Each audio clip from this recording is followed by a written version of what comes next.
Febrero de 2022, plena invasión de Ucrania. Y yo en aquel momento estaba en el plató de una televisión de España que se llama La Sexta. Y en ese momento nos enteramos de que han detenido a Pablo González, un tipo al que yo había conocido, bajo cargos de espionaje. Bueno, se le pregunta a Exteriores y la respuesta es que está hasta arriba, que tiene cargos y acusaciones muy serias. Nuestro hombre, Pablo González, un tipo con el que había compartido un par de cafés en un bar de Granada, resultaba ser el espía hiperactivo de la inteligencia militar rusa, de la inteligencia exterior rusa, de la inteligencia interior rusa. Sois muchos los que me habéis pedido en comentarios que hablemos del caso de Pablo González. Y algunos incluso le defienden alegando que no es un espía, ¿no? Que entonces esas personas que se han intercambiado por Pablo González también serían espías. Y claro que podrían ser espías, pero ese no es el punto. Ni Pablo González es el punto, en realidad es irrelevante. Lo interesante aquí es la guerra de los servicios de inteligencia en el marco de la guerra de Ucrania. Porque los servicios de inteligencia no solo se dedican a la información, también se dedican al sabotaje, entre otras muchas cosas. Concretamente estamos hablando de los hombres que espían los movimientos de la embajada de Ucrania o Estados Unidos en el extranjero, de los responsables de infiltrar el movimiento opositor ruso en el exilio, de los encargados de ejecutar un arriesgado sabotaje contra una fábrica de municiones en España, o las encargadas de seducir a un directivo para chantajearle con informar a su esposa.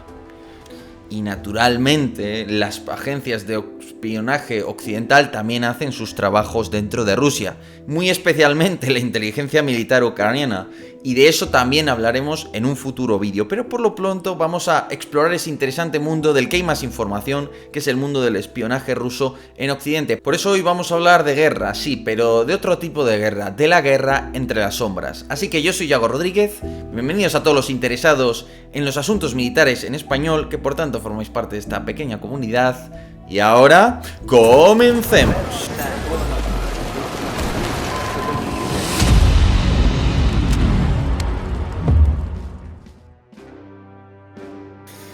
Empecemos por el caso González. Boris Nemtsov, el famoso líder opositor asesinado en 2015 por los servicios de seguridad rusos.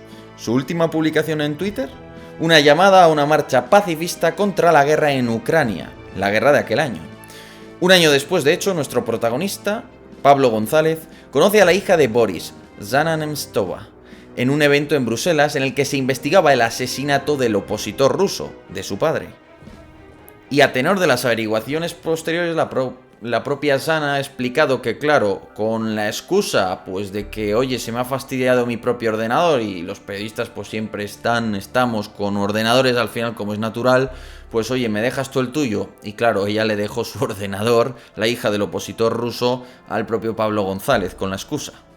No solo eso, nuestro protagonista ya en 2015 entrevistaba a personal, por ejemplo, del batallón Aidar, una de las nuevas unidades nacionalistas ucranianas surgidas a raíz del Euromaidán, donde era enviado como especial del diario Gara. Trabajaba como enviado especial en Kiev y en definitiva tenía una buena penetración dentro de Ucrania. Tanto es así que horas antes de la guerra de 2022 Pablo González estaba visitando la fábrica de aviación de Antonov en Ucrania, que poco después sería icónica por quedar destrozada. Ahora bien, ¿a cuál de los tres grandes servicios de espionaje rusos servía Pablo González? Y sobre todo, ¿qué tipo de agente era? Porque no todos los tipos de agentes son iguales, hay muchas tipologías. Como decimos, prioridades primero. Y lo primero es que no todos los espías son iguales. Por mucho que el cine y las series solo parezcan conocer a un tipo de agente, James Bond, que básicamente es la caricatura de una especie de espía británico ideal.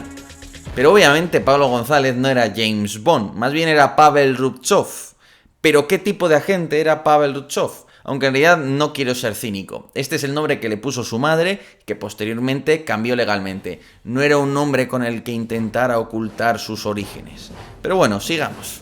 Empecemos por la infantería del espionaje, los agentes declarados. En todas las embajadas de Rusia existen agentes oficiales pertenecientes a uno de los tres servicios secretos: la Inteligencia Interior de Rusia, o FSB, la Inteligencia en el Extranjero de Rusia, o SVR, y la Inteligencia Militar de Rusia, o GRU. Este tipo de agentes realizan misiones en cualquier momento, tanto en tiempo de paz como en tiempo de guerra, y sus misiones tienen un amplio abanico de campos, desde lo económico hasta lo diplomático, pasando, por supuesto, por lo político, incluso lo militar. Su misión suele ser tejer redes de contactos y colaboradores afines de los que obtener información, ejercer influencia en medios de comunicación o simplemente aportar capacidades que puedan ser útiles en un momento dado del futuro. En definitiva, hacer networking, conocer a mucha gente. Y en su cultura corporativa, yo diría, en la de probablemente cualquier servicio de inteligencia, se estila mucho la idea del ya que pasaba por ahí, ¿no? Es decir, como en realidad la gente que puedes necesitar a futuro es impredecible y de lo más variopinto, este tipo de agentes son muy activos y aprovechan los eventos para, ya que están por ahí, engrosar su agenda de contactos. De ahí que yo, cuando me he puesto a preguntar a distintos amigos, a muchos de nosotros en algún momento pues sí que hemos tenido, pues eso, compartir un café, una tarde que has coincidido por redes sociales y has quedado, o cosillas así, es decir, tocan a un montón de gente, esa es la sensación que me da a mí. Además, este tipo de agentes declarados, oficiales, pues están permanentemente al juego del ratón y el gato con la contrainteligencia del país anfitrión, que si es un poco eficaz, pues lógicamente estará intentando indagar y averiguar quiénes son diplomáticos de verdad y quiénes son agentes. Eso sí, cuando el país anfitrión identifica y o considera que un agente adversario tiene una influencia excesivamente elevada, lo expulsa. Y a veces se pueden llegar a hacer expulsiones en masa, como ocurrió en algunos momentos de la Guerra Fría. Es más, recordemos que solo en Europa, durante los 2 años que llevamos de guerra, se han expulsado a más de 600 agentes declarados de todas las embajadas rusas. Así que imaginad lo hiperactivo y la cantidad de agentes que tiene Rusia desplegados.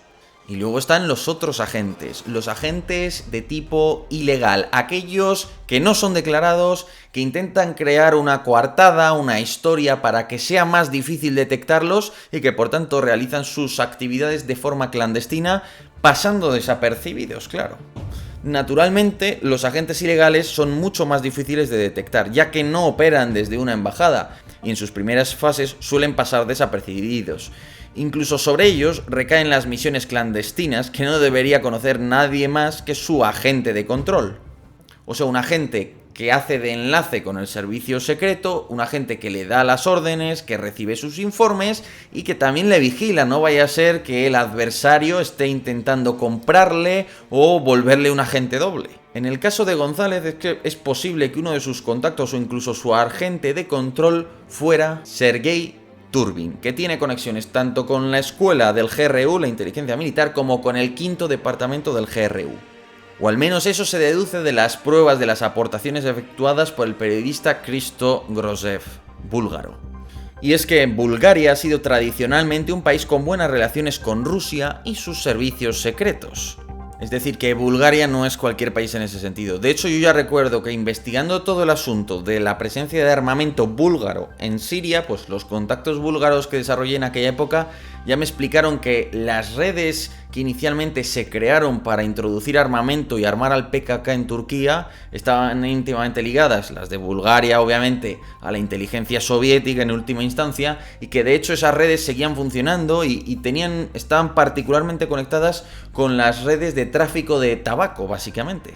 Pero bueno, el caso es que según Hristo Grozev, Pablo González había compartido viaje, probablemente de tren, de ida y vuelta en Moscú-San Petersburgo junto a Sergei Turbin, probablemente porque estaba confiado en que al estar en territorio amigo nadie le espiaría. Craso error. Porque, a ver, siendo realistas, a Grozev le ha tenido que darle información a algún tipo de servicio de inteligencia. O eso deduzco yo, porque si no, ¿quién va a estar pendiente? Un periodista es muy difícil que llegue a estar pendiente como para espiar prácticamente a un agente en territorio ruso, ¿no? Creo yo, al menos. Además, según el medio Argentsevo, que pudo examinar información de los dispositivos que los polacos requisaron a González, este escribía informes de inteligencia sobre encuentros con activistas y opositores perseguidos por el Kremlin, por si el hallazgo de informes no fuese suficiente. Y es que Pablo González tenía la coartada ideal, la tapadera ideal para poder desarrollar el trabajo de un espía, que es la del periodista. Al fin y al cabo es muy habitual y está perfectamente documentado el uso de periodistas por parte de los distintos servicios secretos. Pero además nuestro protagonista disfrutaba de la nacionalidad y la cultura rusa y española, dominaba a la perfección ambos idiomas y de paso disfrutaba de la ciudadanía europea y por tanto la posibilidad de la libre circulación por todo el continente, así como uno de los pasaportes que más destinos abren en el mundo. Si ello sumamos sus estudios en filología eslava, su máster en estudios estratégicos y seguridad o su interés personal en el mundo militar, es comprensible que Pavel Rutschov lograra llegar tan lejos. Pero en realidad Pablo González no es más que una excusa para haceros entender cómo funcionan los servicios secretos y lo poco que sabemos realmente del funcionamiento de las agencias de inteligencia, especialmente en el marco de la guerra de Ucrania. Pero como os digo, aquí no hemos venido a hablar de un caso particular, aquí ante todo hemos venido a hablar del conjunto, del uso de la inteligencia y del sabotaje en la guerra de Ucrania. Así que, ¿qué os parece si viajamos a las playas de Alicante en agosto de 2023?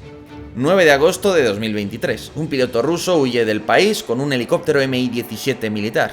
Aterriza en Ucrania, donde sus compañeros se resisten a ser capturados y mueren en el tiroteo con las fuerzas ucranianas. Sin embargo, el piloto ruso había cumplido con su parte. Había desertado junto a su aeronave que, quizás, llevaba contramedidas electrónicas muy jugosas para la inteligencia militar ucraniana. Y Rusia no se puede permitir que cunda el ejemplo, no se puede permitir que un traidor, que encima ha cobrado $500.000 por hacer este servicio a Ucrania, pueda salirse de rositas. Así que deciden localizarlo y eliminarlo. Y es que al piloto ruso no se le había ocurrido otra estupidez que esconderse en Villajoyosa, Alicante, hogar de la mayor comunidad rusa de España. El GRU no tardaría en localizarle y en enviar a un par de pistoleros chechenos para dar cuenta de él. Pero ¿y si los rusos decidieran contratar a estos pistoleros chechenos para cualquier otra cosa? ¿Para atacar al embajador de Ucrania, por ejemplo? ¿Para presionar a periodistas o directivos de empresas de defensa? Esto nos da una idea de la capacidad que tienen los rusos realmente de desplegar medios y de lo que pueden hacer si tienen voluntad, al fin y al cabo. Pero en realidad lo más importante probablemente son las fábricas de munición, que seguramente, tanto en materia de robo de tecnología como en materia de sabotaje, constituye uno de los objetivos prioritarios para la inteligencia rusa. Efectivamente, al fin y al cabo, ahora mismo la única manera que tiene Rusia de atacar la producción militar occidental es mediante el uso de saboteadores. Y la lista de rumores de sabotaje en Europa es larga. Almacenes ingleses en Londres arden con material destinado a Ucrania. Fábricas polacas, intentos de incendio en la fábrica de armamento de Radom, plantas de producción de vehículos militares en Poznań sufren intentos de sabotaje, fábrica de componentes electrónicos en Wrocław, residencias en Riga ardiendo e infraestructuras de transporte en Daugavpils, incendios en el almacén de Ikea en Vilnius y en el gasoducto de Pasvalis. Es decir, la cantidad de sabotajes es tremenda y yo mismo, que al final pues tengo un cierto contacto con la industria de defensa, sé de buena tinta que en determinados lugares le tienen mucho respeto y tienen muchas medidas de seguridad tomadas porque hay miedo de que los rusos intenten actuar, intenten identificar a algún trabajador de las fábricas, intentar saber qué puesto ocupa en el organigrama y a partir de ahí actuar contra él, lógicamente. Al fin y al cabo, después de todo ello, sería muy sencillo que pusieran en marcha una operación húmeda para seducir a algún que otro ingeniero incauto. De hecho, hablando de operaciones húmedas, en los despliegues de nuestras tropas en los países bálticos ya son legendarias las historias de jóvenes atractivas sospechosamente atraídas por nuestros hombres. A ver, y no voy a ser yo quien niegue el innegable atractivo del varón peninsular, pero algo me dice que no es exactamente eso lo que atrae a muchas de esas mujeres. Ah, y todo esto por no tener en cuenta los intentos de colar agentes rusos desde la frontera mexicana a Estados Unidos solicitando el asilo. Eso sí, volviendo a los sabotajes y asesinatos, los especialistas del ramo en el GRU son los agentes de la Unidad 29155, un pequeño grupo, en teoría de una veintena de agentes, con formación de élite en el uso de armamento, explosivos y sustancias letales. A este grupo se le atribuye el asesinato del exagente ruso Skripal, refugiado en Reino Unido, que fue envenenado junto a su hija con un agente químico muy letal, Novichok. Parece ser que se lo colocaron en el pomo de la puerta. Y estos agentes del GRU ruso, de la inteligencia militar rusa, lograron exfiltrarse sin ser detectados y detenidos. Y es que la unidad 29155 tiene un expediente brillante. Volaron un depósito de armas en la República Checa en 2014, acabando por cierto con 2 personas. Eliminaron al traficante de armas búlgaro Emilian Grebev en 2015, facilitaron el intento de golpe de estado de Montenegro en 2016 y se cree que están detrás del uso de armas sónicas que provocan el misterioso síndrome de La Habana, donde el personal diplomático estadounidense de la embajada sufre náuseas, prácticamente vértigos, en fin, entran en un estado, una enfermedad desconocida bastante peculiar que se atribuye al uso de ese tipo de armas por parte de los rusos, curiosamente. Por cierto, al personal estadounidense y canadiense. Ahora bien, si creíais que esto acaba aquí, os aseguro que estabais muy equivocados. Hay otros muchos asuntos, por ejemplo, el espionaje industrial, tecnológico, por ejemplo, hablar un poco del uso de determinados agentes químicos y biológicos o radiológicos en este tipo de operaciones, por qué los utilizan en lugar de utilizar otros tipos de armas, cuándo quieren lanzar un mensaje, en fin, toda una serie de asuntos que nos quedan por tratar de esta otra dimensión interesantísima de la guerra de Ucrania.